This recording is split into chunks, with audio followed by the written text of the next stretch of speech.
turabasuhuje bakurikiye gahunda zitandukanye za Isango Star televiziyo na radio. Turizera ko meze neza kandi ko nta kibazo nkuko bisanzwe. N'umwanya w'ikiganiro biravugwa, ni ikiganiro cya Isango Star, ni ikiganiro mugiramo uruhare munyuze ku buryo butandukanye buhari. Muradukurikira kuri televiziyo Isango Star, muradukurikira n'ubundi ku rubuga rwacu rwa internet ni wa_isangostar.rawa. Mushobora kudukurikira mu buryo bwa televiziyo kimwe no mu buryo bwa radio. Kuri televiziyo mu gihanditse TV live hakanda mukadukurikira, nyuma mukaza kuduha ibitekerezo. Mushobora no kudukurikira ku rubuga rwacu rwa internet n'ubundi mu buryo bw'amajwi wa_isangostar.rawa. Ernest Munyaneza nkuko bisanzwe, umunsi mushyashya tuba dufite insanganyamatsiko zitandukanye: imibereho myiza y'abaturage, iterambere, ubuzima n'ibindi bitandukanye, kimwe n'iyobokamana. Ari no muri urwo rwego kuri uyu munsi tugiye kugaruka ku bijyanye n'iyobokamana. Mu minsi ishize ku itariki ya 19 z'ukwezi kwa 11, mushumba wa Kiliziya Gatolika ku isi Papa Francis yemereye n'ubundi yemereye Musenyeri Tade Ntihinyurwa guhagarika imirimo akajya mu kiruhuko cy'izabukuru ngo yayoboraga n'ubundi Arkidiocese ya Kigali. Hanyuma ari no kuri uwo munsi yahise ahereza n'ubundi Musenyeri Antoine Kambanda kuba n'ubundi kumusimbura kuba Arkidiocese wa Kigali. Muraza kunyihanganira na materime asa nago, ariko turaza kugerageza.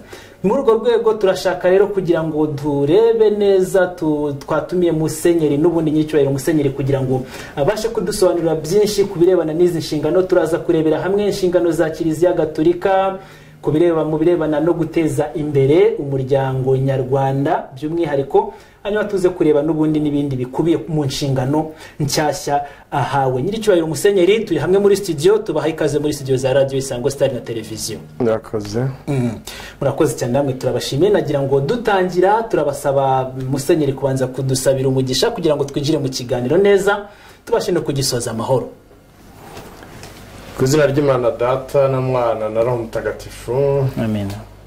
Nyagasani Yezu Kristo, igihe abigishwa bagusabye kubigisha gusenga, waduhishuriye isengesho riruta andi masengesho yose, rinyura Imana kandi rigafasha n'abantu kubaha igisubizo cy'ibyo bifuza. Isengesho rikubiyemo amasengesho yose umuntu ashobora kuvuga. Biruti yo musenga mujye mugira muti: Dawe uri mu ijuru, izina ryawe ryubahwe, ingoma yawe yogere hose, icyo ushaka gikorwa munsi nk'uko gikorwa mu ijuru. Ifunguro ridutungurire none, tubabarire ibicumuro byacu kuko natwe tubabarira abaducumuyeho, ntuduterane mu bitwoshya ahubwo dukize icyago. Amina. Mwamikazi wa Kibeho, badusabire. Ku izina ry'Imana Data na Mwana na Roho Mutagatifu. Amina. Murakoze nyakubahwa Musenyeri. Hanyuma icyo duheraho turabanza kubabwira ngo felicitation ku nshingano nshyashya n'ubundi mwahawe na Papa Francis. Murakoze. Hanyuma twinjira dutangira n'ikiganiro cyacu, muratangira mutubwira, turahera kuri aya materi mu bwayo abantu tutabasha kumva. Kuvuga Archiepiscopi bishatse kuvuga icyo ubwabyo mbere yuko twinjira ku mateka yanyu nyirizina? Archiepiscopi aba ari umwepiskopi mukuru ukuriye abandi bepiskopi. Episkopi, Archiepiscopi ni ukuvuga umwepiskopi ukuriye abandi mu rwego rwo kunoza imiyoborere n'imikorere mu Kiliziya. Abepiskopi 8, 9, 10 Kiliziya ibashyira mu itsinda cyangwa se umuntu yavuga nk'intara ya Kiliziya. Noneho iryo tsinda cyangwa se iyo ntara ya Kiliziya igizwe n'abo bepiskopi 8, 9, 10, ikitwa intara ya Kiliziya cyangwa se province ya Kiliziya.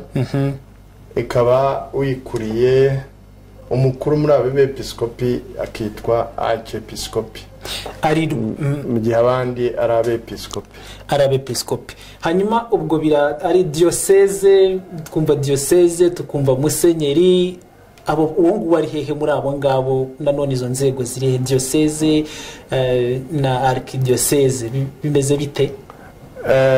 Diocese nayo ni umuryango w'abakristu ugizwe n'amaparuwasi umubare runaka, uba ugize umuryango w'Imana, kiliziya y'Imana runaka. Mu Rwanda ubu ngubu hari amadiyosezi 9. Hari Butare igizwe n'uturere ka Huye, Nyanza na Gisagara, hakaba Byumba cyahoze kera ari prefecture ya Byumba, ariko igizwe na Gicumbi na Nyagatare na Gatsibo n'igice cya Rulindo, n'izindi Cyangugu cyahoze ari bijya kungana n'icyahoze ari prefecture ya Cyangugu, Kabgayi, Gikongoro, Kibungo, Kigali, Ruhengeri, ntara ya nako karere ka Musanze na Burera na Nyundo hariya ku Gisenyi. Izo rero abari za diocese kabiyorwa n'umwepiskopi. Noneho mu Rwanda dufite intara imwe ya kiliziya, ariyo province ecclesiastique y'u Rwanda, ikagira rero na archiepiscopi umwe na archidiocese imwe ariyo ya Kigali. Oui, archidiocese imwe ariyo ya Kigali nayo mwatorewe n'ubundi kuyobora. Okay, biragenda biza, ubwo turaza kugenda tubyumva. Ariko noneho murabasha noneho kudusobanurira bimwe murabitubwiye, muraduha n'itandukanye, noneho tujya tubyumva évêque, naho ngaza ariki hakaza na vicaire. Abangaba bo ni bantu kibatandukaniye hehe, bameze bate? Ubwo uraza no kwinjizamo n'inshingano zawe, nawe urajya winjizamo tubwire ngiye inshingano mfite ziratandukanira n'izaba ngaha hanga, kuko turabyumva kenshi ariko kubisobanukirwa hari ubwo bijya bigorana.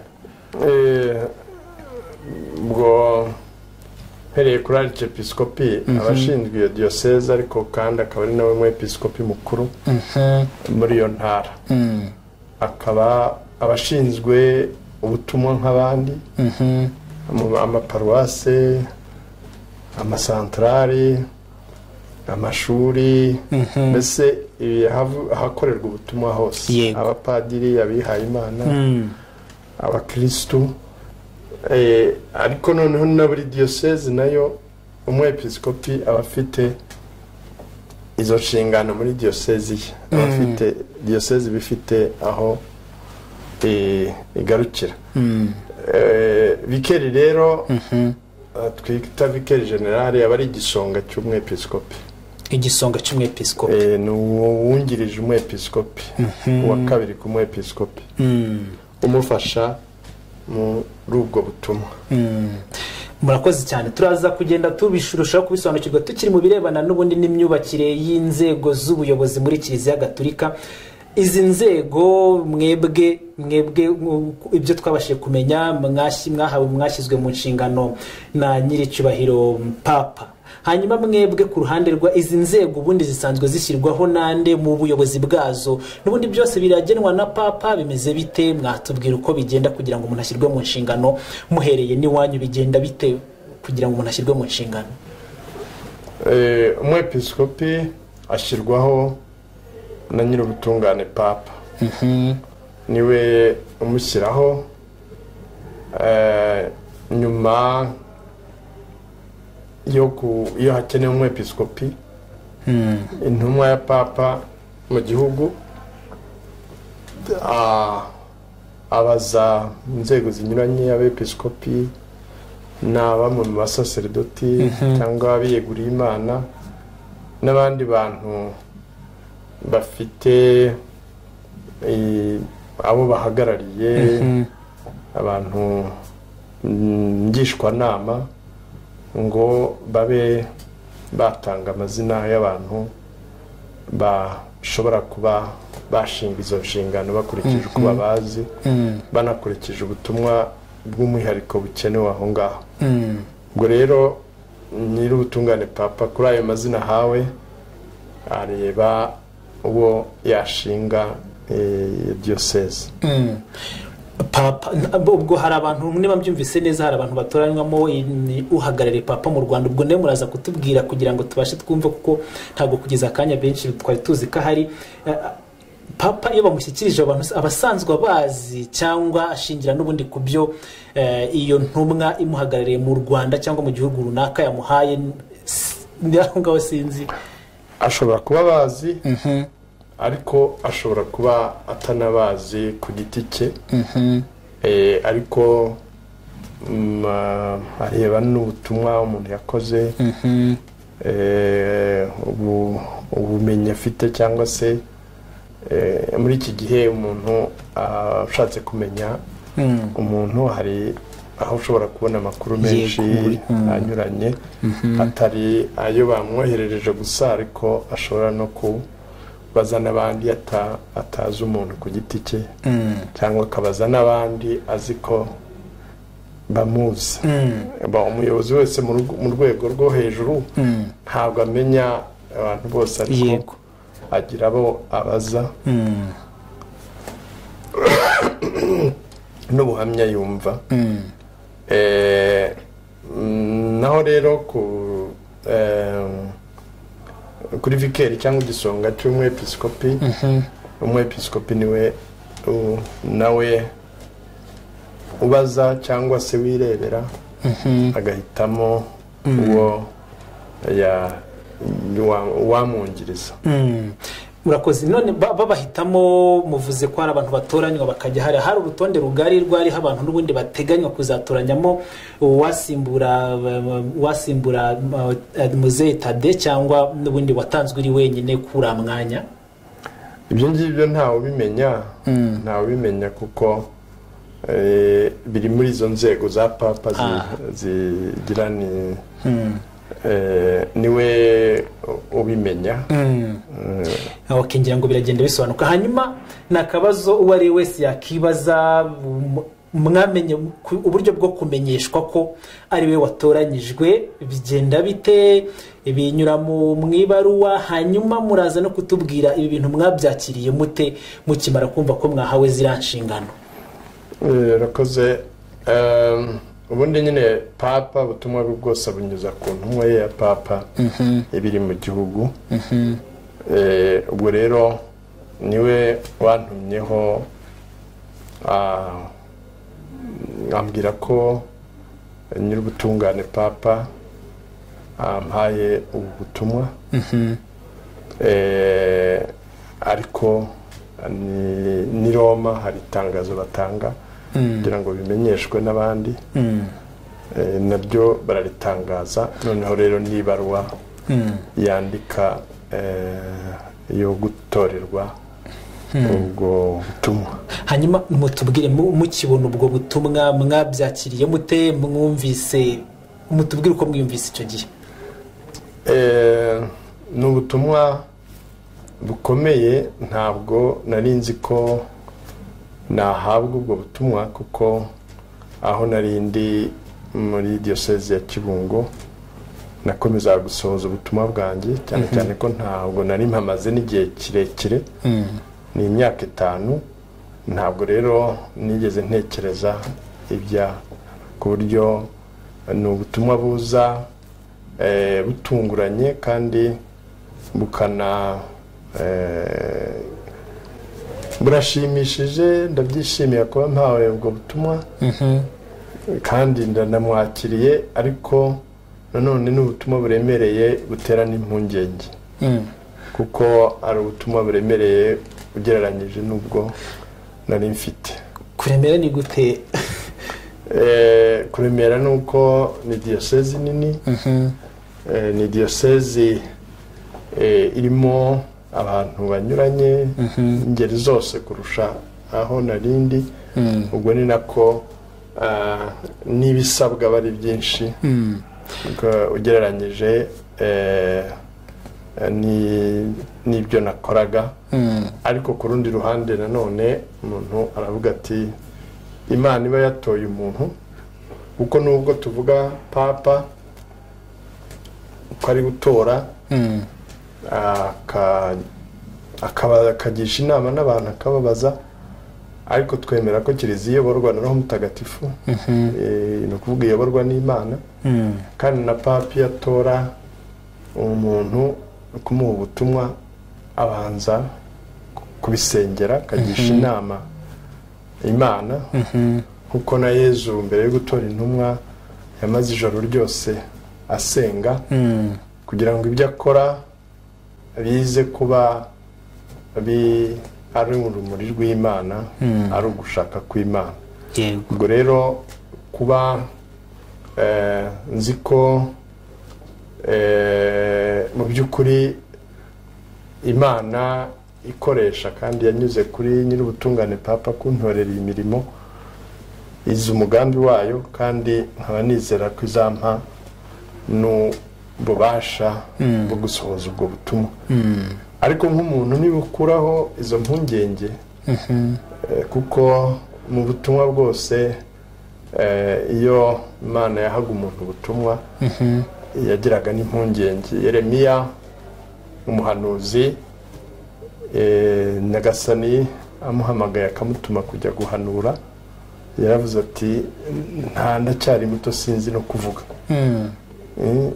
Nyagasani aramubwira ati wivuga ngo uracyari muto ndi kumwe nawe ni jyewe uzagufasha kandi uzakuyobora impungenge rero ziba zihari ariko nanone umuntu akaba afite no kwizera ko Imana yamutoye ifite umugambi kandi izanabimufashamo murakoze cyane nagira ngo noneho dushingire kuri izo aho ngaho muvuga mutera impungenge nyamara ni mu gihe umuntu yakumva ko no kuva muri kiliziya ujya mu yindi no kuva muri kiliziya imwe mbese ni nko kugenda hagati mu nzu ni muri kiliziya Gatolika usibye wenda ibice bitandukanye Kibungo igice cy'icyaro no mu mujyi wa Kigali abakristo umuntu yakumva ko n'ubundi ari bamwe kubera ko abakristo Gatolika inyigisho ni zimwe ku buryo umuntu yakumva ko nta mpungenge zikwiriye kubaho nyamara mugize gukomeza akantu ko kuvuga ngo ni abantu batandukanye baturuka impande n'impande ariko nubwo baturuka impande n'impande nyiricyubahiro Musenyeri bafite ukwemera kumwe n'ubundi bavuye iburasirazuba bavuye iburengerazuba bose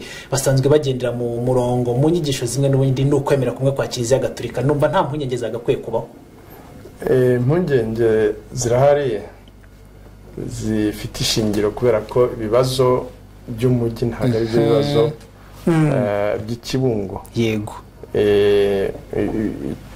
mu mujyi haba hari urebye hari n'ipfundo ry'ibibazo by'igihugu cyose kuko abantu b'abashomeri badafite akazi baje gushakira i Kigali abana bashakisha ubuzima baza gushakira ubuzima i Kigali aho bose ni abantu tuba tugomba kwitaho bitandukanye rero cyane naho tuvuye noneho rero n'imyumvire nk'ubu cyane tuba tugerageza kwigisha indangagaciro z'ubukristo n'iz'umuco wacu ariko nko mu mujyi aba ari ikivange kuko uba ufite n'imico mvamahanga n'ihera n'abantu banyuranye bagenda iyo uri mu cyaro hariya mu muryango remezo ni abantu bamwe baba baturanye bafite indangagaciro zabo nubwo nabo n'iby'ahandi bitabura kubageraho ariko mu mujyi haba hari izingiro rya byinshi ugereranyije no mu cyaro nubwo ari kwemera ni kumwe ariko ibibazo by'ubuzima biratandukanye. Ako gace turaza kukagiraho n'ubundi tugarutse tuza kujya tusa n'abavuye gatoya nubwo nabyo biri mu nshingano za Kiliziya Gatolika, dusa n'abavuye mu birebana n'ukwemera cyangwa se ibirebana n'inyigisho za Kiliziya Gatolika tugiye mu buzima busanzwe bw'abaturage, tureba uruhare mu buzima busanzwe bw'abaturage, tureba uruhare n'ubundi rwa Kiliziya. Ariko noneho turebe abo bita, hari abantu dukunda kumva bita abakardinale. Abakardinale ni bantu ki? Bwo turaza kureba n'akandi mpamvu, ariko wenda mbere yo kugira ngo hari ikintu mwakunze, hari umuntu mwakunze yegura ko intumwa ya Papa mu Rwanda. Intumwa ya Papa mu Rwanda ni muntu ki, ninde? Atorwa na Papa n'ubundi nawe ubwo tubaye nk'abasubira inyuma gato kuri za nzego n'ubuyobozi bwa Kiliziya Gatolika. Yakoze. Papa agira intumwa mu bihugu hafi ya byose, nk'uko igihugu kigira abambasaderi. Mbese twamugereranya na ambasaderi w'igihugu. Kuko Papa hari mu bijyanye n'iyobokamana ari umushumba wa Kiliziya Gatolika ku isi hose, ariko mu mateka ya Kiliziya i Roma, Vatikani yaje kwemerwa mu rwego mpuzamahanga nk'igihugu, agahugu gatoya, ariko ari kugira ngo Papa abone ubwisanzurire bwo gusohoza ubutumwa. Vatikani rero ikaba iri ibarwa mu bihugu, mu masezerano mpuzamahanga ibarwa mu bihugu. Noneho rero akagira ambasaderi ku ruhande rumwe uba umuhagarariye mu rwego rw'umubano n'igihugu. Intumwa ya Papa mu Rwanda aba ari umuntu uhagararira Papa, cyangwa se Papa anyuzaho ubutumwa nk'uko ibihugu bituma abambasaderi mu rwego rw'umubano n'igihugu cy'u Rwanda. Ariko ku rundi ruhande akaba ari no mu rwego rw'iyobokamana, akaba ari we Papa anyuzaho ubutumwa cyangwa se ibikorwa abakora mu bakristo, mu muryango w'abakristo Gatolika muri icyo gihugu, cyangwa se n'undi mubano bitabujije n'andi madini cyangwa amatorero. Biragenda bizamura utuntu n'ubundi tw'amatsiko turi gutuma mpita nyine ngira ikindi kibazo.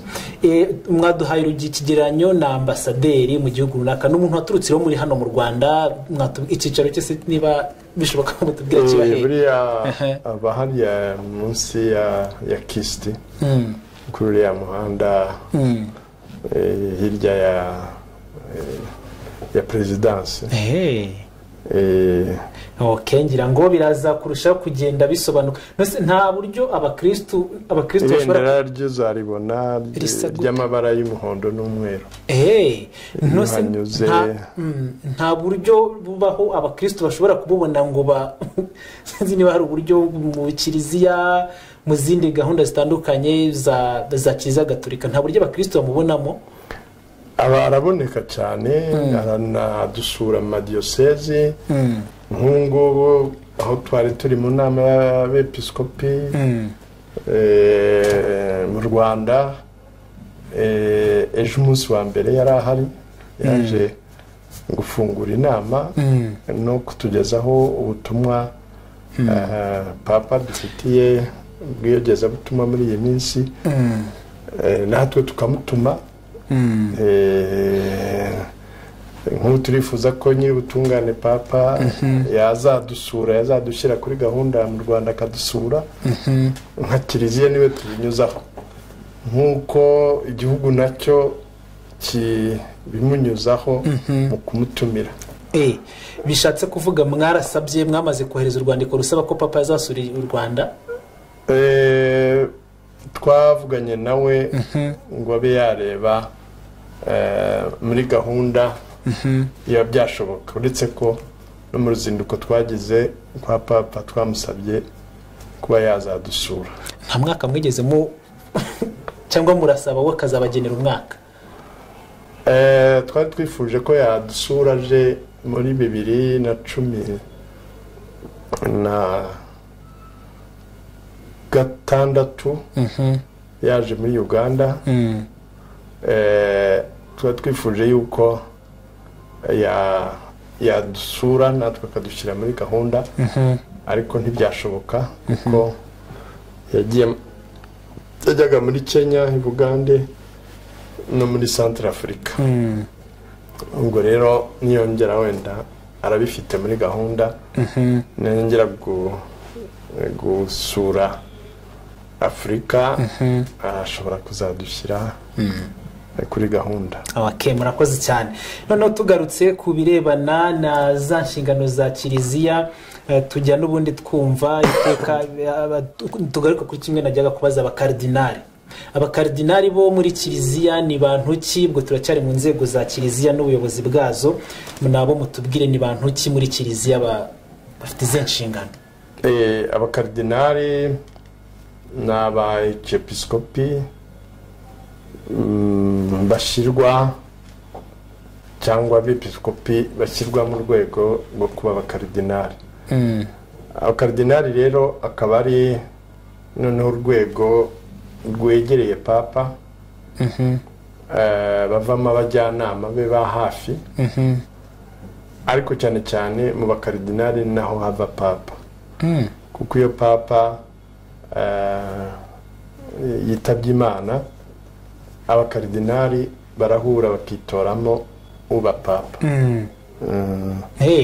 None kuki mu Rwanda kuki nta bakardinali tujya tubona hagenderwa kuki kugira ngo umuntu abe kardinali? Se byibuze mu myaka runaka mike cyangwa myinshi iri imbere birashoboka ko mu Rwanda yazahava? Abakardinali mu mateka ya Kiliziya hari za archidiyosezi zagiye zigira abakardinali, bikaba ko iyo Kiliziya iyo ntambwe imaze gutera, iyo ntebe ya archiepiscopi muri iyo diyosezi uzahora ari intebe y'umukardinali. Nk'ubu muri Afrika habanje muri bihugu duturanye habanje Dar es Salaam, Tanzania, kiraho Kenya, Nairobi na Kampala, na Congo, Kinshasa. Hari ibintu rero binyuranye bareba, hari kuba uburambe mu bukristo, ubunini bw'igihugu se, umubare w'abakristo se, cyangwa umwihariko wenda iyo Kiliziya ibisumbije izindi, wenda hari icyo y'indashyikirwa mu kurusha abandi. Hari ibintu byinshi bigenderwaho. Nk'ubu wa nyuma uherutse kugirwa kardinali byavuga ni kardinali wa Bangui muri Central Africa, washyizwe mu rwego rwa kardinali n'uyu papa, Papa Francisco. Ni ibintu rero utavuga ngo ni iki cyangwa kiriya, hari n'ihurizo ry'ibintu byinshi. Mu Rwanda rero naho nta kivuga yuko naho kardinali ataboneka, ariko bikurikije wenda uko nyir'ubutungane papa n'abajyanama be babibona. Muri Kiliziya muco wacu n'umurage dufite ntabwo bisaba ngo muduhe kardinali, ariko bashobora ubuyobozi bwa Kiliziya bihereye no kuko urabona nk'ibihugu duturanye nka Uganda bafite abatagatifu bahowe Imana b'i Uganda 22 n'abahire 24 bahowe Imana. Nibo batagatifu ba mbere muri Afrika y'abirabura. Afrika yo majyepfo ya Sahara. Numva ko ni kiliziya ifite umwihariko no kuvuga urugero ifite amateka akomeye. Yewe ni n'abatagatifu 22 n'abahire 2. Hari ibihugu no muri Amerika ntibarabagezaho. Ariko urugero ko hari ibintu binyuranye bishobora ku ariko none se nka dufate natwe byatanga nk'amahirwe ku Rwanda, dufashe nk'ikibeho ntabwo ishobora kuzamura amahirwe y'u Rwanda ku buryo bashobora kuvuga bati kiriya gihugu, kubera ko mu bihe by'amabonekerwa ntekereza ko uruhande runini rw'isi kubemera Mana Gatolika amaso menshi abareba Kibeho, ntabwo bishobora gutanga amahirwe ko n'ubundi u Rwanda rushobora kuzahabwa kardinale. Kibeho nayo irimo iraza kugeza ubu ngubu. Kibeho niyo honyine muri Afurika amabonekerwa yemewe na kiliziya, ndetse dufite abantu baturuka muri Afurika hose muri bihugu duturanye, ndetse no mu Burayi no muri Australia no muri Amerika baza mu rugendo nyobokamana ikibeho. Kuriya kwemera ko abantu rero mu Kilatini baravuga ngo Vox Populi Vox Dei, ijwi ry'abantu n'iryo jwi ry'Imana. Yego, uko abantu bagenda bagaragaza ibitangaza bya Kibeho, ubutumwa bwa Kibeho bukamenyekana, niko n'ubukristo mu gihugu ubukristo bw'u Rwanda nabwo bukarushaho kubigaragaza, bishobora gutuma n'u Rwanda rushobora kugira kardinale. Mwakomoje ku kintu ku bunini bw'igihugu, ku ngano y'abakristo, ibyo nyiricyo wa Musenyeri ntabwo mubona ko n'ubundi bishobora kuzahora ari imbogamizi yo kutaba u Rwanda rwahabwa kardinale, kuko igihugu bwacu ni gitoya, amateka ntarakomera cyane, abakristo ubwabo igiranyije n'igihugu ko kingana ukareba n'ibyo bindi ni ibihugu binini bavuga ko bifite n'abakristo benshi. Cyo ngicyo ntabwo mubona ko gishobora kuzaba imbogamizi ishobora kuzatuma n'ubundi u Rwanda rudahabwa kardinale? Mubibona mute ibyo ngibyo? Ukwemera ntabwo gupimwa n'ingano y'abantu, ntabwo gupimwa n'umubare w'abantu. Ukwemera kuko ndakubwira nk'ubwo Kibeho, abantu bazi Kibeho si Abanyarwanda gusa. Yego, ku buryo rero ubuto bw'u Rwanda ntabwo ari icyo kibazo, ahubwo ukwemera kw'abantu, ubuhamya n'ubutumwa Imana ibishaka, kuko kuba Imana yarahisemo Kibeho ngo itange ubutumwa mu kiliziya ku isi hose, ni nako na kiliziya ishobora no kugira. Ntabwo Bikira Mariya yarebye ngo u Rwanda ni rutoya,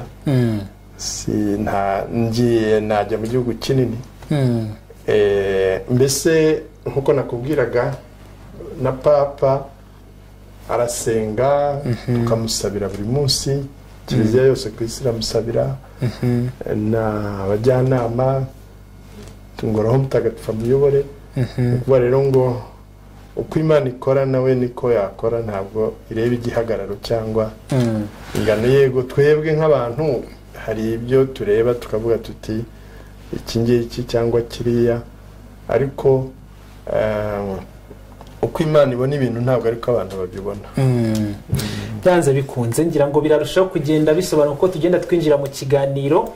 Hanyuma tukomeza n'ikiganiro cyacu, mwatubwiye uburyo aba arikepiskopi bajyaho kubumva ko hari abantu batoranywa bakoherezwa hariya, hanyuma akazava Papa akazagira umwe avanamo bitewe n'ukenewe. Ariko se kuri ba kardinali ho bigenda bite? Nanone birasaba binyura kuri ya ntumwa ya Papa mu gihugu, habaho gutoranya abantu, cyangwa ho bigenda bite? Ntabwo mbyumva cyane ko Kiliziya Gatolika ninga ariko buryo Papa atamenya abantu bose cyangwa se bakomeye hirya no hino.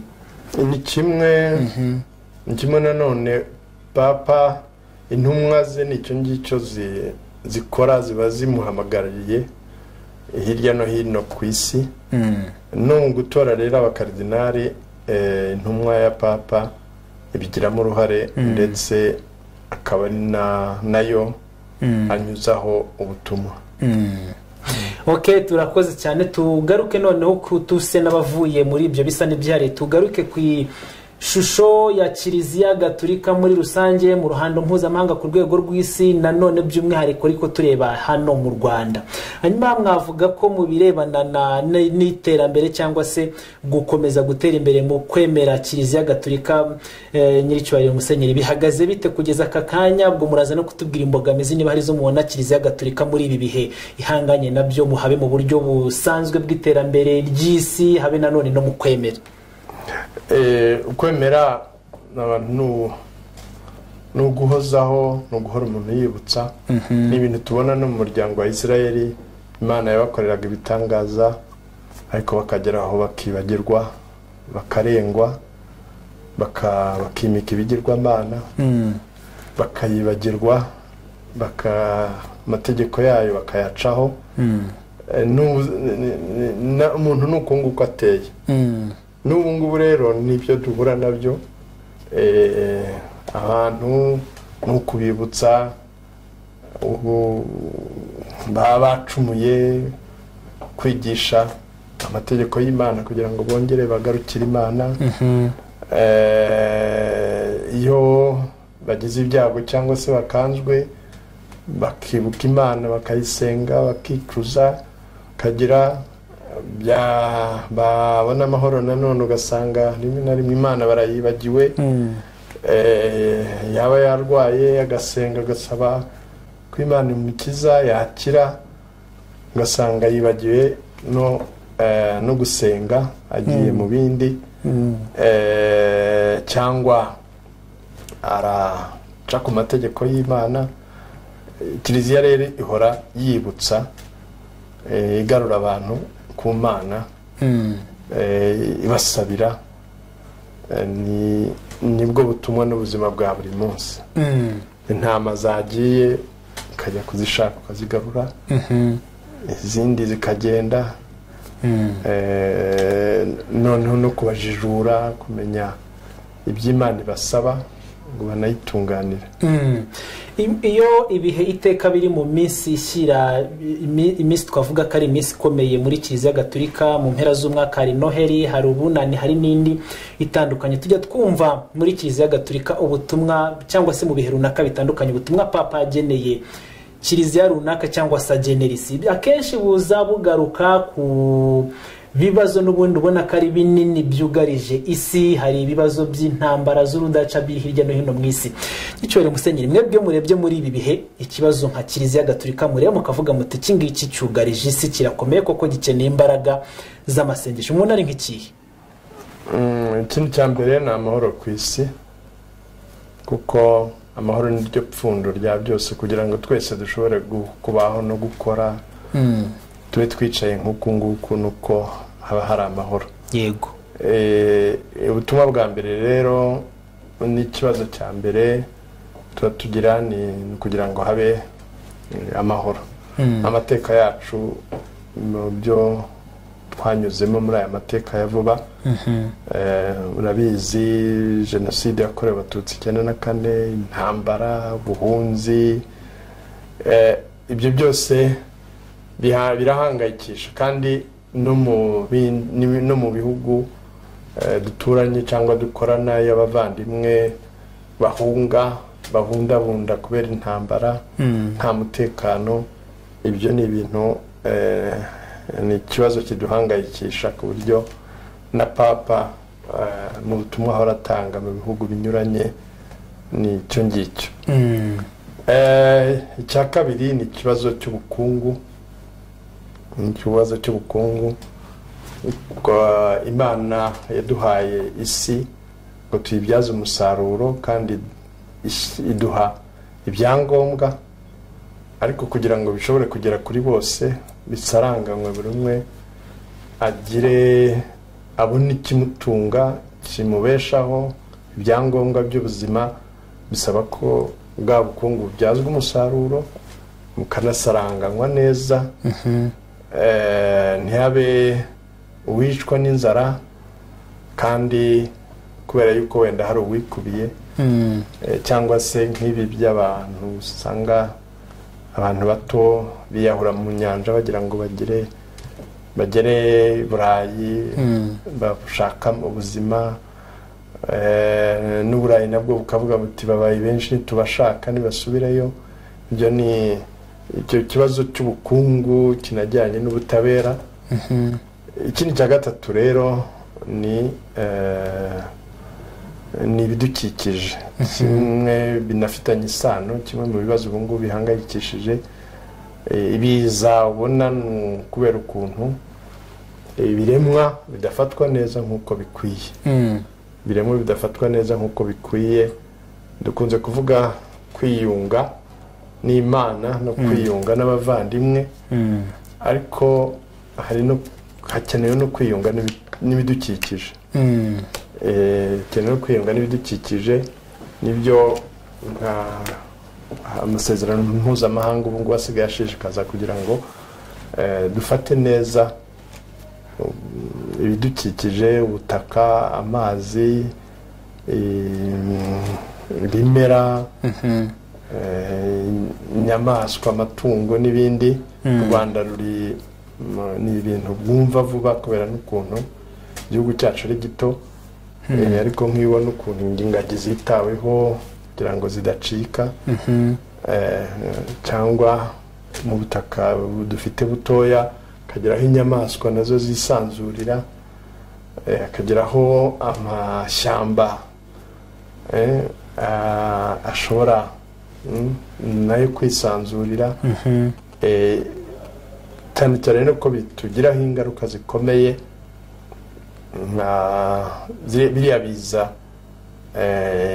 Hafi ya byose biba biterwa n'ukuntu tutabaniye neza ibidukikije, kuko biri mu nshingano Imana yaduhaye. Imana yaremye umuntu imushyira mu isi ngo ayigenge, akoreshe neza ubwo bukungu ahawe, anazirikana ku bazamukurikira. Yego, ko yiba utemye igiti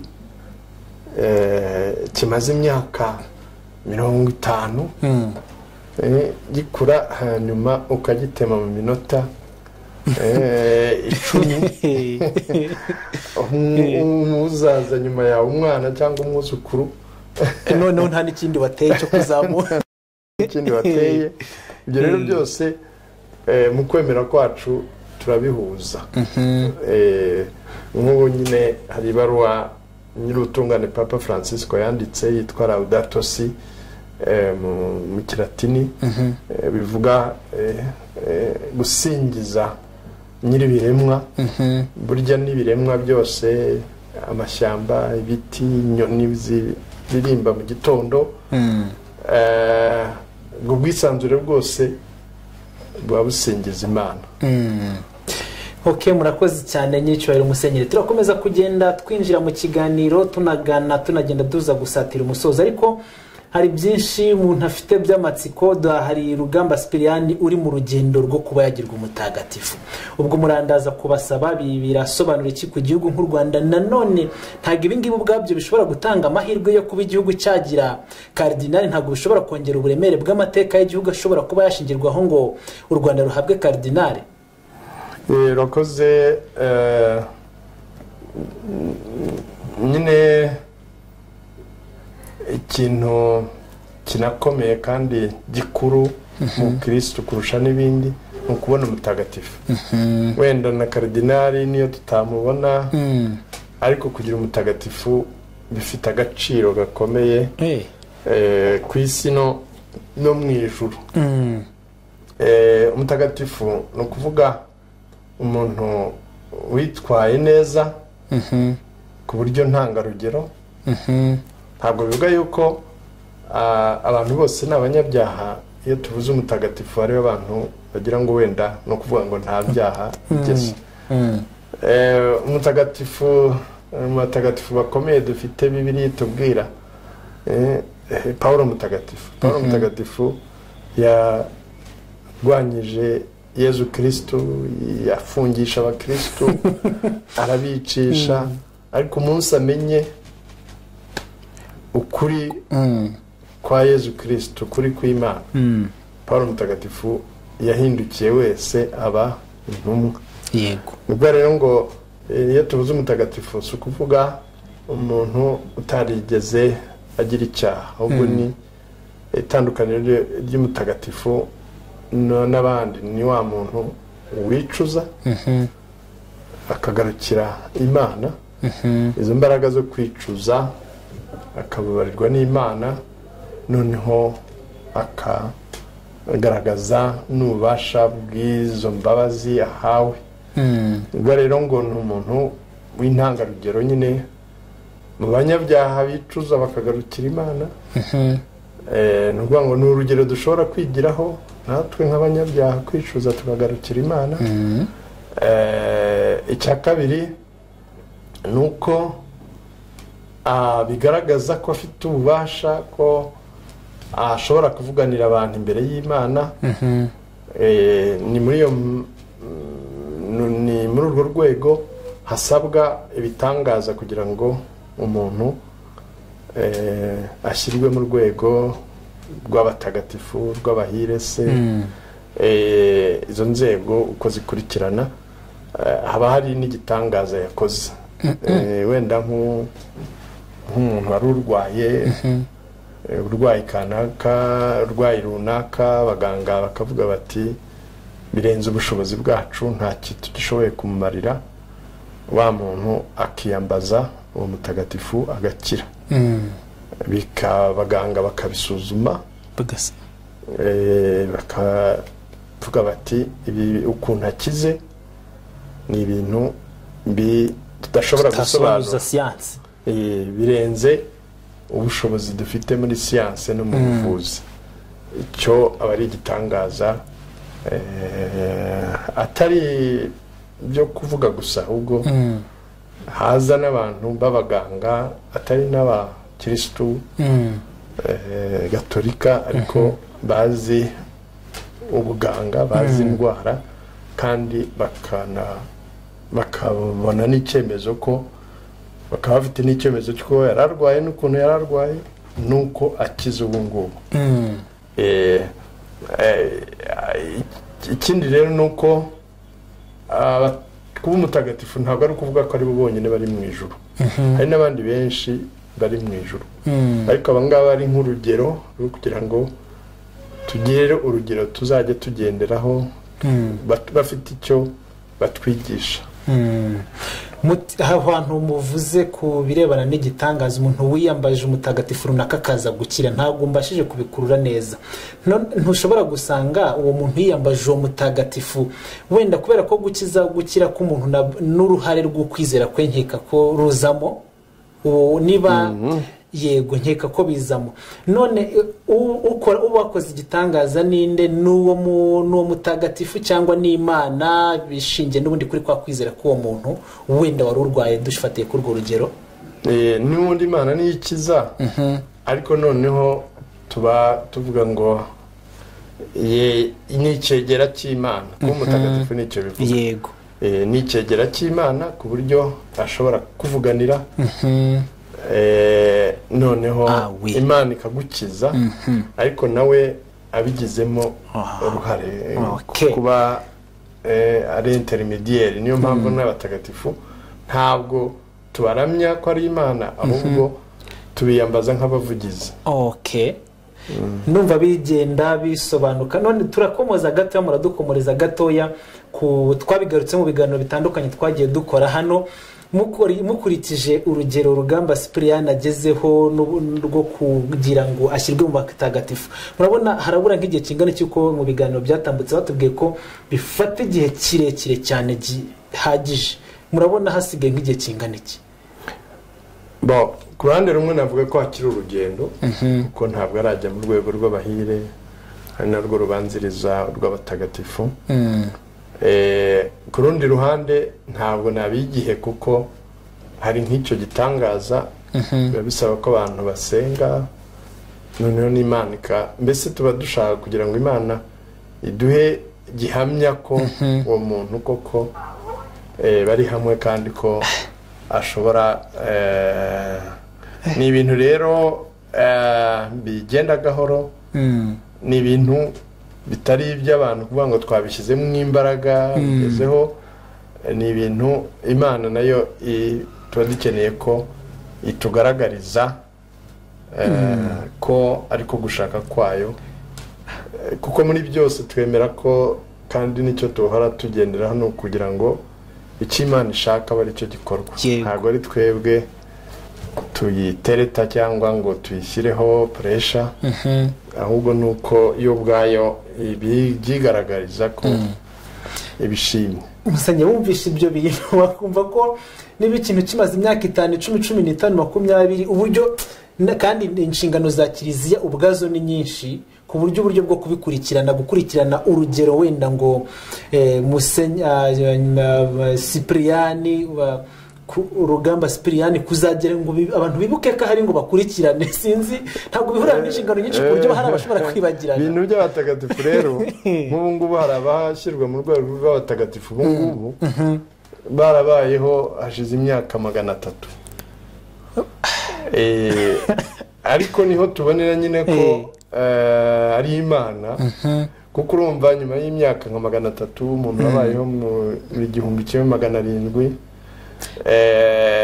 wenda akaba niyo barabitangiye ariko bigasa n'ibigira, cyangwa se bakabitangira n'ubu imyaka 300, 200, 100. Ni ukuvuga ngo mugira gutya mukabona ijwi cyangwa se igitekerezo, abakristo baravuga bati nyamara kanaka wabayeho muri iyi myaka dore ibyo yakoze. Mundi haba hari nk'igihe, hari nk'igikorwa yatangiye gikomeza, nk'abashinga imiryango yabihaye Imana, ugasanga na nyuma y'imyaka 300 uwo muryango urahari, kandi abantu bari muri uwo muryango ubu ngubu baza amateka, bagiye basoma bahabwa n'ubuhamya bw'amateka y'uwo muntu wawushinze. Nyine nka Rugamba Cyprien hari Communauté de l'Emmanuel, ni igikorwa kimaze imyaka 20,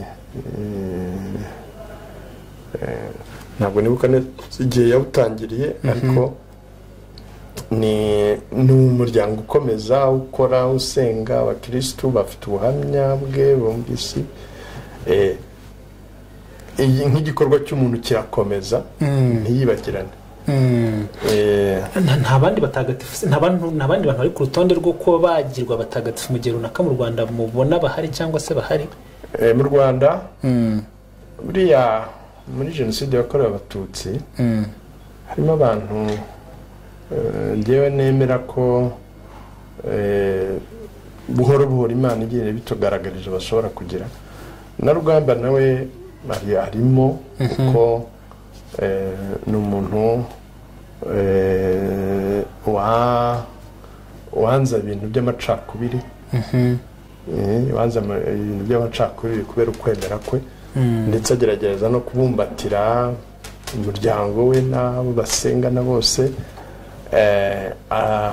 Bikaba biri no, nemera ko biri no mu byo yazize. Ariko hari n'abandi dufite muri diyoseze ya Kibungo umupadiri witwa Munyaneza Jean Bosco, ari mu barinzi b'igihango, wanze mu gihe umuntu yashobora guhunga abakristo bamuhungiyeho, abishi bakaza n'imihoro na essence n'iki, ukamubwira ati ntabwo ari wowe dushaka, tubise, akababwira ati ntabwo aba bantu bari hano ni abakristo banjye, bahungiye hano, nta muntu ntawe wigeze abagirira nabi. Bakavuga bati nudakingura nawe turakwica. Akavuga ati ntabwo nshobora gutanga abantu, kubatanga kugeza igihe nawe bamwiciye, aketanga kubera abantu. Hari n'abandi, hari na Felicita Niyitegeka ukira ku Nyundo, nawe wanze, wagumanye na bagenzi be bahigwa, bakashaka kumujyana ngo ave muri abo babice akanga akemera gupfana nabo. Bose ni abantu buhoro buhoro ku Imana igenda bigaragaza, ariko nkuko nakubwiraga ijwi ry'abantu ni naryo jwi ry'Imana. Imana ikoresha abantu. Abo muvuze bari bajya kuri urwo rutonde byibuze rujya ku nzira yo kuba bahire, cyangwa baracyari abangaba baracyari muri zi kuvuga ngo bari mu barinzi b'igihango, ntabwo baratangira kwigwaho? Byose biterwa na ryajwi ry'Imana rinyura ku bantu. Abakristo basenga, abakristo bavuga bati jyewe urugero rwe rwaramfashije. Urugero rwe rwaramfashije. Nari umuntu utekereza ukuntu, nari umuntu ariko narebye ubuzima bwe ndavuga nti nanjye ngiye kuba umukristo kandi arambera urugero.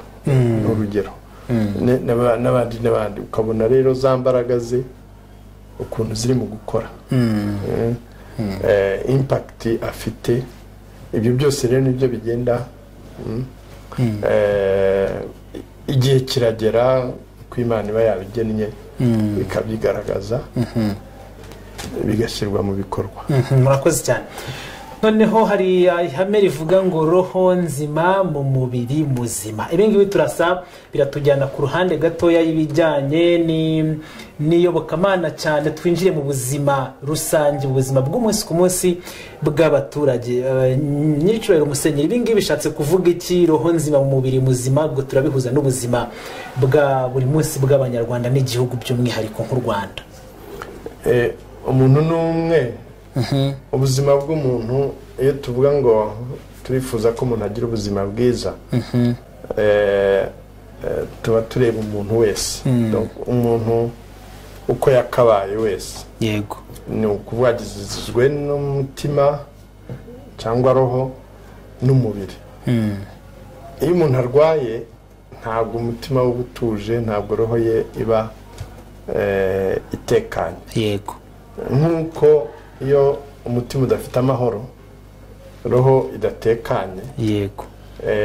Kuko hari indwara nyinshi zibigaragaza. Umuntu, umubyeyi, umwana ashobora kumubabaza akamuhemukira bikomeye, umubyeyi umutima ugahaha, akagira hypertension cyangwa se n'umutima ukaba wahagarara.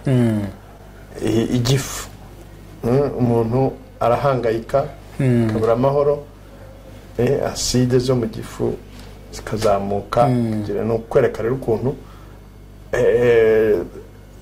bariya yo turi mu kwibuka mu kwezi kwa Mata jenoside yakorewe Abatutsi cyangwa se n'ikindi gihe abantu bahahamuka.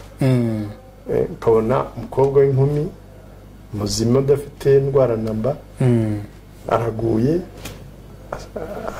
asa n'uri muri koma, nako bari muri koma, ariko nta malaria arwaye, nta nzoka arwaye, nta ku mubiri ni mutaraga, ariko ububabare bukomeye bw'umutima, ububabare bukomeye bwa roho, ukuntu yagiriwe nabi cyangwa se yabonye ibintu bibi, bigatuma n'umubiri ugira. Nuko rero nicyo bivuga.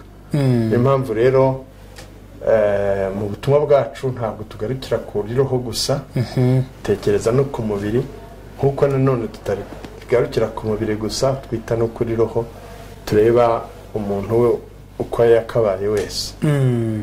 Hanyuma ibyo ngibyo umuntu yakumva, tuze noneho mu buzima, uruhare rwa Kiliziya mu iterambere ry'igihugu, mibereho y'abaturage mu buzima bw'umunsi ku munsi. Mwatubwira ko uruhare rwa Kiliziya mu gufatanya na leta n'ubundi guteza imbere igihugu kimwe n'abaturage bacyo, uruhare rwa Kiliziya ruhagaze rute? Bikorwa n'ubundi bifasha leta guteza abaturage imbere ni ibihe? Bwo n'ubundi ni muri bwa buryo bwo kubaka umubiri n'ubundi muzima kugira ngo roho ibone ahitura hazima. Bikubira mu bintu bitatu.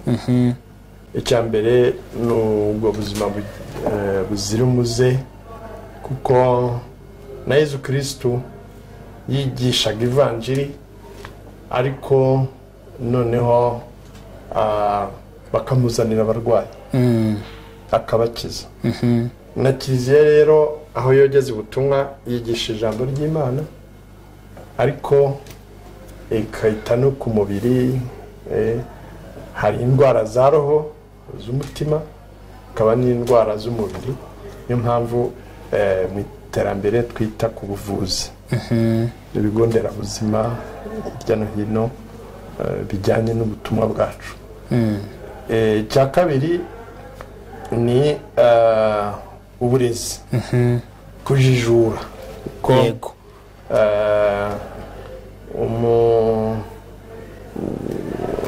umuntu ubwenge bwe bukenera kujijurwa, naryo ni ifunguro.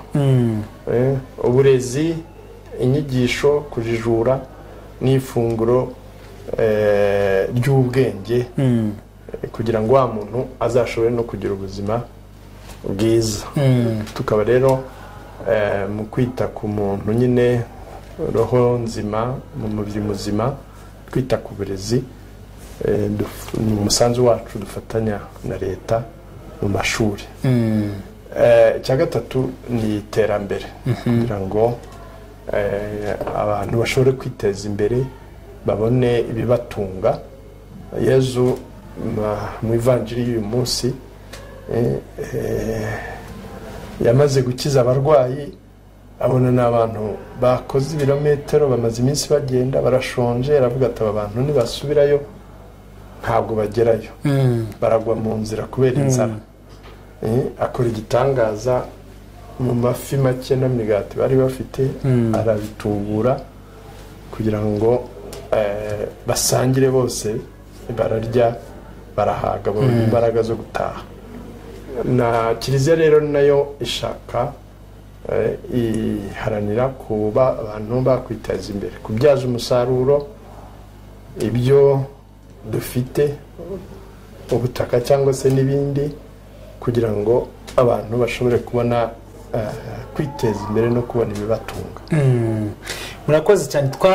Twigeze kureba ku ishusho rusange ya kiliziya ku isi, tureba n'ubundi n'ibibazo bigari cyangwa se binini muvuga kiliziya ibona byugarije. Sinagira ngo noneho turebe tuze hano iwacu mu Rwanda. Iyo murebye hano mu Rwanda mubona nyiricyubahiro Musenyeri, mubona ibibazo bihangayikije u Rwanda. Hari ibyo bavuga, hari ibibazo by'ibiyobyabwenge, hari ibibazo byo gusambanya abana b'abakobwa ku ngufu, kubatera inda n'ibindi bitandukanye. Mwebwe iyo murebye mu Rwanda mubona ibibazo biremereye, muvuga muti ibi ngibi nibyo biremereye igihugu. Nanone uruhare rwanyu muri ibyo bibazo ni uruhe nka kiliziya, cyane ko kiliziya ari urwego, niba mbyita urwego rufatwa n'ubundi nk'uruvuga abaturage cyangwa se abayoboke barwo bakumva? Ikibazo gikomeye ubu ngubu ngo ndavuga nka kiliziya, yego, ko tubibona cya mbere ni ingo, imiryango. Kuko umuntu avuka mu muryango, akarererwa mu muryango. Umuryango niwo umutegura ukamurera, akavamo umugabo cyangwa umugore w'ingirakamaro. Ejo wubaka igihugu, akigirira akamaro, akakagirira n'abandi. Yego. Iyo rero ubona ukuntu umuryango ubu ngubu muri iki gihe uteye za gatanya, ubwo ntituvuze abana bandagara kubera ko batagira ababyeyi baratanye, abana nabo bagana. Buriya bariya abana b'amayobobo benshi muri bo n'abana ntabwo ari imfubyi, n'abana bafite imiryango idafatika, batanye cyangwa se babyawe n'ababyeyi bakabata, birera birwanaho. Umuryango rero niryo pfundo rya byose. Noneho rero ugakurikizaho urubyiruko, ko ni narwo Rwanda rw'ejo, niyo sosiyete y'ejo, nazo ngo z'ejo.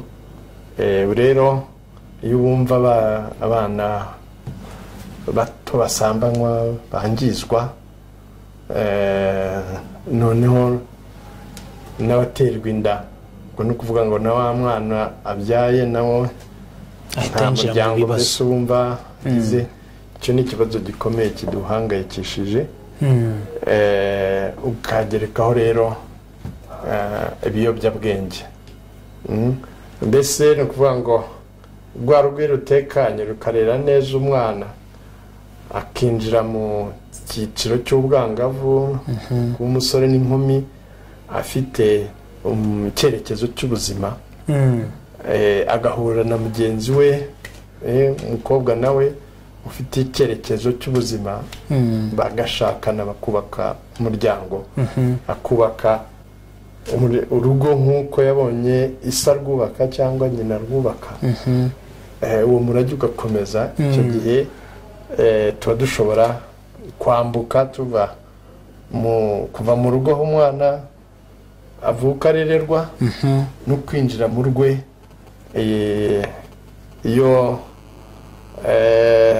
Iyo gapi iri hagati aho cy'icyuho gitera impungenge. Bisaba rero abafatanyabikorwa banyuranye, twebwe, leta n'urungano. None nyiricyo Musenyeri, aho ngaho nagira ngo twumve, leta tujya twumva ngo yakoze ubukangurambaga, urugero rwo kwigisha abana ku ibijyanye n'ubuzima bw'imyororokere, kwirinda ibiyobyabwenge n'ibindi. Nka Kiliziya ho uruhare rwanyu mu buryo twavuga ko bufatika ni uruhe? Kuko wenda dufashe nk'abagiye gushinga ingo ho biroroshye, hari igihe mubaha n'ubundi gihagije cyo kwiga. Benshi banashima banavuga bati abantu bagiye babikora nka Kiliziya Gatolika bagafata umwanya uhagije wo kwigisha abantu bagiye kurushinga, byafasha kubera ko byamaze kugaragara ko za nyigisho bahabwa igihe bagiye gusezerana mu buyobozi ku murenge ari inyigisho bafatira aho ngaho kandi bitaborohera kuzifata.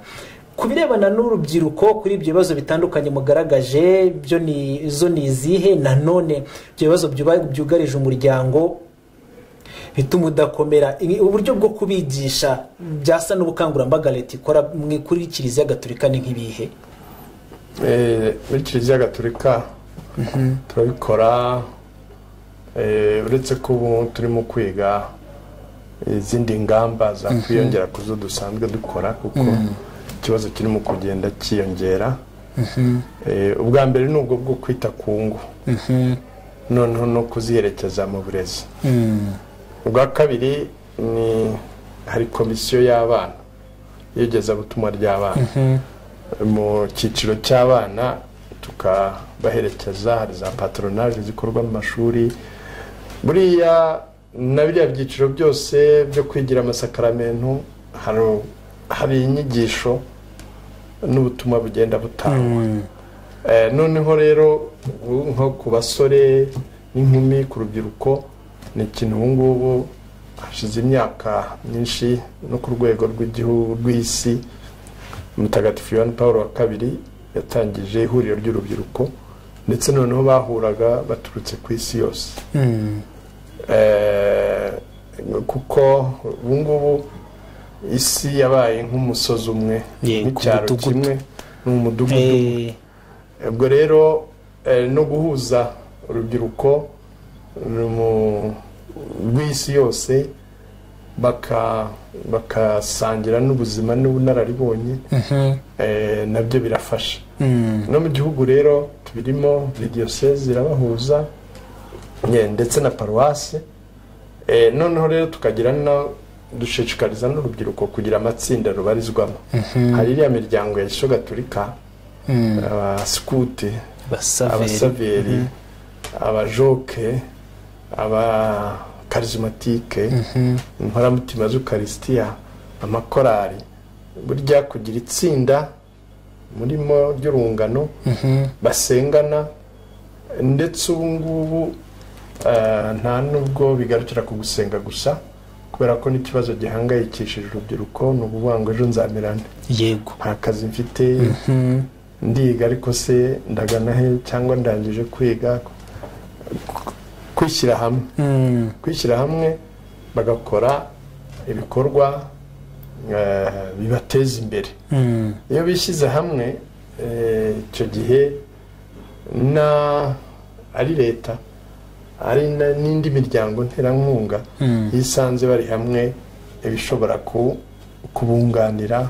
Bafite agasanduku kabo bagiye bashyiramo ubwizigame bwabo, barorozanya. Ejo bundi nari Kirehe, ni ahantu nyine hari urubyiruko rwegereye imipaka, hacamo n'inkambi y'impunzi y'Abarundi, ni uruhurirane ariko bagenda bakora amatsinda y'urubyiruko rumwe rurangije amashuri, urundi rwize imyuga cyangwa se bakishyira hamwe bagakora utwo dushyirahamwe basengana, bakakora ibikorwa byo kwiteza imbere, yewe bagakora n'ibikorwa by'urukundo kuko bagira gutya bakabareba nk'umukene, imfubyi, umupfakazi wagwiriwe n'inzu bakamwubakira cyangwa bakamusanira, bakoroza umuntu w'incike, bakamuha umubyizi.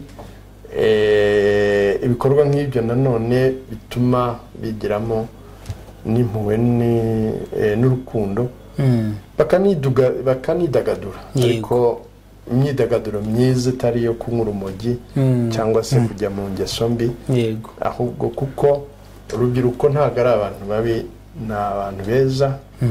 Mfite umupadiri uherutse kwitaba Imana w'umuririmbyi w'umuhanzi, Padiri Karoli Mudahinyuka, hari indirimbo nziza ikomeza kuririmba yakunzwe cyane, ngo u Rwanda rw'ejo tuzamenya gusoma. Ariko hari ahantu avuga ngo abubu barananiranye, avuga ukuntu urubyiruko bakunze kurugeraho kutaruvuga neza, bavuga ngo rwarananiranye, nyamara ntabwo ari babi, ahubwo imbaraga zabo n'impano zabo iyo zerekeje mu bikorwa byiza nabo barishima. Ku buryo rero ayo matsinda y'urubyiruko basengana, bakakora ibikorwa byo kwiteza imbere, bakanidagadura ariko ku buryo bwiza bububaka butabangiza, bituma ndetse hagenda havamo n'ingo, kuko hagenda havamo nabo bashingira, ndetse bakaba n'urugero. Baranabasaba bati mwebwe rero jeune couple mukimara gushyingirwa mutubera abajyanama n'urugero. Hari n'abagumamo bagakomeza guherekeza barumuna babo, bababonamo urugero nabo bakurikira, bakababonamo n'abajyanama. Nakoze turagenda tugana ku musozo. Yego, turagenda tugana ku musozo, nsigaje utubazo nka tubiri cyangwa kamwe. Hanyuma n'icyo Musenyeri muravuga muti Kiliziya ifite uruhare mu guteza imbere n'ubundi igihugu n'abaturage, by'umwihariko abakristo gatolika n'ubwo ari abanyarwanda muri rusange. Ariko noneho mubona mute kwemerera urubyiruko gukoresha uburyo bwo kuboneza urubyaro nk'imwe mu bisubizo n'ubundi cyangwa se mu nzira zo kurwanya inda ziterwa n'ubundi abangavu? Biramubitekerezaho iki? Kiriya ni ikibazo gihangayikishije, kuko ubundi twebwe twemera yuko wa mwana ubyirutse neza akarerwa agakura, akavamo umukobwa w'inkumi n'umusore, akajya muri urwo rungano n'abandi basengana biteza imbere, yabenguka umukobwa akamusaba, n'umuco wacu niko bigenda, akamusaba akamukwa, ababyeyi bakishima, imiryango yombi igahura ikishima, bagashimira Imana. Aha wa musore cyangwa wa mukobwa bahesheje ishema umuryango, bamara kubaka urugo bakaba bashobora kubana nk'umugabo n'umugore. Ariko kuvuga ngo abantu batashakanye ngo ntibajye kubana ndetse bimanuke bigere no mu bato, ibyo ngibyo biba ari guca ku mategeko y'Imana. Ni uburyo bwo kuvuga ngo mu rwego rwo kugira ngo abana bakumire ziranda ziterwa abana, bajye bakoresha bwa buryo bwo kuboneza urubyaro, ibinini bibarinda gusama, inshinge zibarinda gusama, muri ubwo buryo umwana w'imyaka 18 n'itanu n'itandatu naho ngaho biganisha, kugira ngo babarinde nyine izinda baterwa bakiri batoya. Ntabwo yemerewe imibonano mpuzabitsina, kuko niyo wamuha ibinini cyangwa inshinge, uretse ko n'umubiri wangiza, ariko n'umutima wo uba wawangisha. Kandi bya bindi twavugaga ubuzima roho nzima umubiri muzima ushobora kwica roho n'umubiri nawe ugapfundikanya kuko nawe ntabwo aba ari muzima gutangira imibonano mpuzabitsina umuntu akiri muto no mu mubiri biramwangiza. Noneho rero ejo umusore uzajya kurambagiza azaba ashaka umukobwa muzima yego ku mutima no ku mubiri. Yego rero ni ukuvuga ngo abakobwa bacu n'abahungu bacu kubigisha kuba abakobwa b'umutima bihesha agaciro. Umunyarwanda buriya avuga kwiha agaciro ni ikintu gikomeye. Yego agaciro ni ikintu gikomeye. Wa mukobwa rero kwiha agaciro ukamenya agaseke kawe ko akazagapfundurira umukunzi igihe kigeze. Yego azakubaha. Wa muhungu utiruka inyuma nawe wiha agaciro wiyubaha. Icyo gihe bazubaka urugo mu kwizerana. Ariko uhure n'umuntu wanyuze n'ibyo byose niyo wenda umukunze mukabana ariko iyo hagize akantu gakoma urikanga karabaye n'undi. Ngira ngo rero kandi abasore bacu n'abakobwa bacu ntabwo ari babi. Ni ibintu bashobora, bafite ubwenge, bafite umutima, ni ibintu bashobora kugira ariko kiha agaciro. Ndikuba nyiricyubahiro Musenyeri, dusoza tugana ku musozo, muravuze muti kubera ko ikibazo kigenda gifata indi ntera natwe hari izindi ngamba turi kwiga zo gukora, na leta ivuga icyo ngicyo iravuga iti natwe ni zimwe mu ngamba turi gufata kuko twamaze kubona ko ubukangurambaga no kwigisha abantu bisa n'ibyananiranye. Abana baranga bagatwita, baranga bagasambanywa, bagaterwa inda, ariyo mpamvu bashyizeho iyo ngamba. Wenda mwatunyuramo niba izo ngizo hari zo mwamaze gutekereza, nanone mukatubwira iyo namwe ntabwo mubona koko kubwira urubyiruko ngo mureke ubusambanyi bidashoboka, ahubwo bakavuga batereka babarinda inda, wenda kubasambanya byo bizaguma ariko byibuze atasamye. Sinzi niba mutumva ko ari ingamba yisumbuye leta yaba yarakoze ku buryo mwavuga muti ngira kwiye cyangwa namwe ndamutunyire n'izo. Yewe nyine ndavuga nk'umwepiskopi, yego nk'umukristo, kuko nemera ko Imana yaduhaye ubwenge, iduha n'ubushobozi. Bivuga ngo ntabwo tugomba kuremaza kamere muntu, kuko hari rezo na instinct, ni ukuvuga ya kamere ya rukuruzi na ya kamere ishyira mu kuri. Yego kuko tugomba kwitoza kugenga kamere, kuko nibyo bibazo usanga bikomeye. Nibyo usanga umuntu w'umugabo afasha akana yakangije, yego agiye mu bantu mu twana tw'incuke, cyangwa afashe ku ngufu n'umukuru kubera yuko atamwemereye cyangwa se ni ukuvuga ngo ni nka umuntu yakoze imodoka nziza iha imbaraga, iha na moteri, ariko ashyiramo na feri, ashyiramo na vola. Yego uratekereza imodoka ushyize mu muhanda nta feri byaba ibibazo, nta vola ifite ngo iyobore, byateza akaga. Rero ni ukuvuga ngo nicyo ngicyo kuri twebwe tugendeye ku nyigisho z'Imana, ni uko nguko tubibona. Ku buryo rero ntabwo wavuga ngo wenda nzazitira ya modoka igenda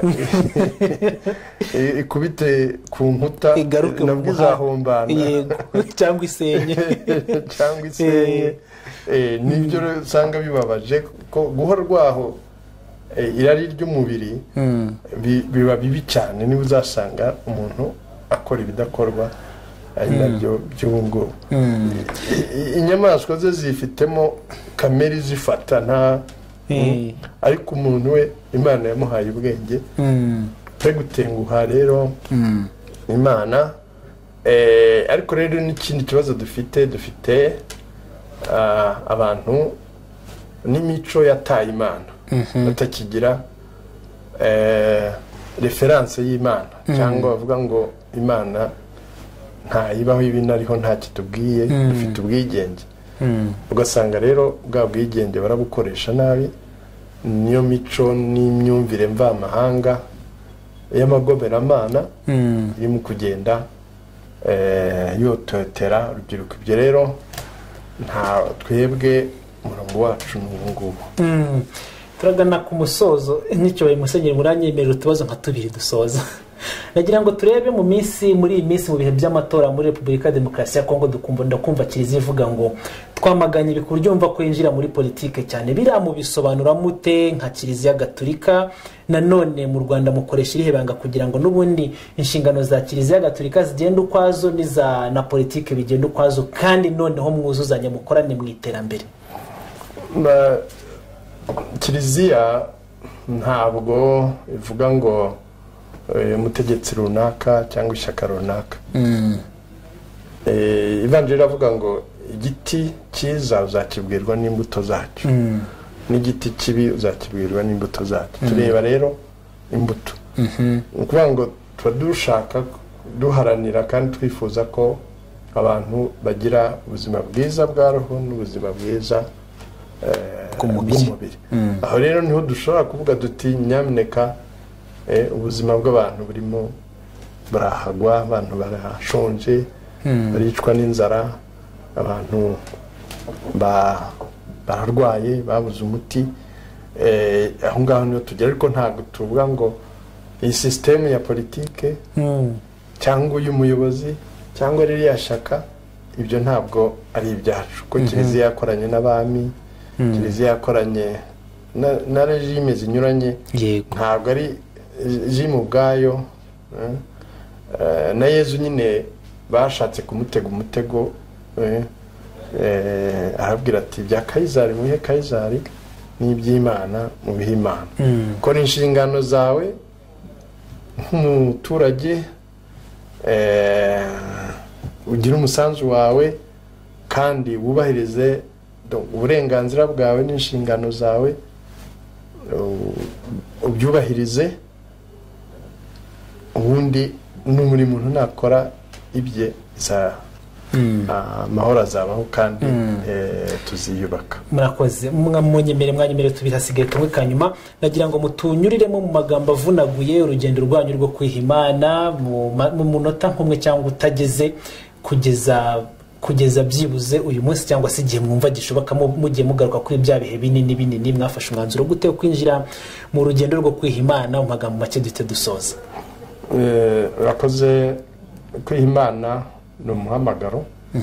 Nemera ko Imana irema umuntu imufitiye umugambi, imufitiye umushinga, imufitiye ubutumwa azasohoza.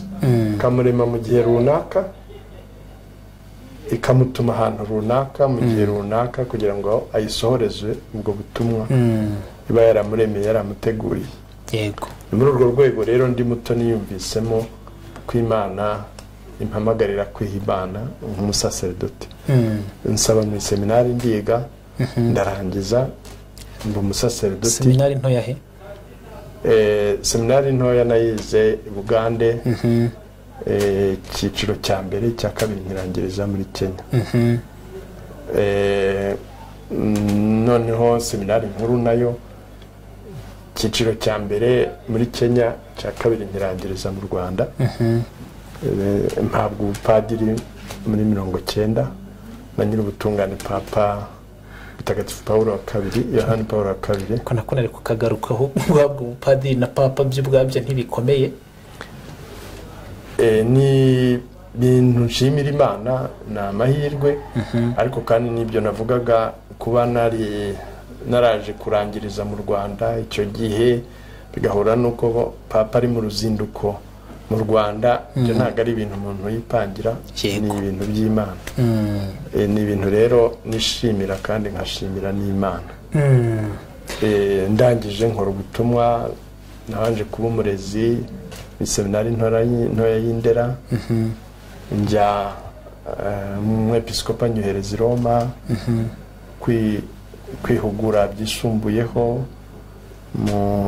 mu iyobokamana muri teolojiya, nkora ubutumwa bunyuranye muri Caritas i Kigali. hano njya kuba umurezi nanone mu seminari nkuru Kabgayi no mu Nyakibanda, niho navuye nyiri ubutungane papa ampa ubutumwa kujya kuba umwepiskopi wa Kibungo. none ejo bundi nambwira kuza noneho gusohoza ubutumwa muri Diyoseze ya Kigali. ubu mwageze i Kigali? Ntabwo ndatangira ubutumwa, turacyanoza gahunda yo gutangira imirimo. ngira ngo turasoje, tugeze ku musozo w'ikiganiro cyacu. Turashimira abadukurikiye bose. Hari abajyaga bibaza byinshi ku birebana n'imirimo mishya Musenyeri Kambanda Antoine yatorewe, ngira ngo byinshi mwabisobanukiye, twabigarutseho. ibyo yitabashe gusobanuka araza kubitwemerera, ndabizi kuko n'uyu munsi twamubonye. tuzagenda tubigarukaho mu bihe bitandukanye, ukagenda yinjira no mu nshingano ze. murabizi ko dusanzwe dukorana na Kiliziya Gatolika, tuzagenda tubigarukaho. murakoze cyane, icyo dufite ni ukubashimira. Ariko mbere yo gusoza, nagira ngo dusabe nyiricyubahiro Musenyeri n'ubundi dusoze n'isengesho, dusabire umugisha, dushyire imbere y'Imana, hanyuma dusoze ikiganiro, izindi gahunda zikomeze. Murakoze ku izina ry'Imana Data na Mwana Mutagatifu. Amina. Nyagasani Imana wadutumye gusoza ubutumwa bwawe no kogeza ivanjiri, turagushimira uburyo bw'isakazamajwi n'itumanaho butuma dushobora kugera kuri benshi. Tugusaba kugira ngo ijambo ryawe rikomeze gutanga ubuzima mu miryango yacu, mu bana bacu, mu rubyiruko rwacu, mu ngo zacu, kugira ngo dukomeze kuba urumuri muri iyi si yacu ifite umwijima, tube umunyu utera uburyohe aho turi muri iyi si yacu usanga ifite ubusharire kuri benshi. Twiragize n'umubyeyi Bikira Mariya, ndakuramutsa Mariya wuje muhana n'Imana, wahebuje abagore bose umugisha, na Yezu umwana byarasingizwa. Mariya mutagatifu umubyeyi w'Imana, urajya udusabira twanyabyaha kuri ubu n'igihe tuzapfira. Amina. Mwamikazi wa Kibeho, dusabire. mu izina ry'Imana Data na Mwana na Mutagatifu. Amina. Murakoze cyane, ngira ngo nyiricyubahiro Musenyeri tubifurize n'ubundi kuzagira imirimo myiza, niba tubyita imirimo. Murakoze cyane.